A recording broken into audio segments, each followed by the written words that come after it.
ভক্তি জগতখনত যি ব্যক্তিয়ে পদাৰ্পণ কৰিব পাৰিছে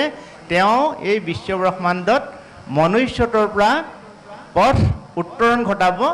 পাৰিব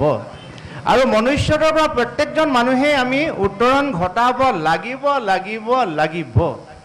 কিয় লাগিব এই সংসাৰলৈ আমি ইচ্ছা কৰিলেই যেতিয়াই তেতিয়াই আহিব নোৱাৰো এই সংসাৰত বাৰে বাৰে জুনিজাত হৈ সংস্কাৰ হৈ শেষত আমি মনুষ্য জন্ম পাইছোঁ মনুষ্য জন্ম বহুজনে পাইছিলে ধন্য কলিকাল ধন্য নৰতনুভাল ধন্য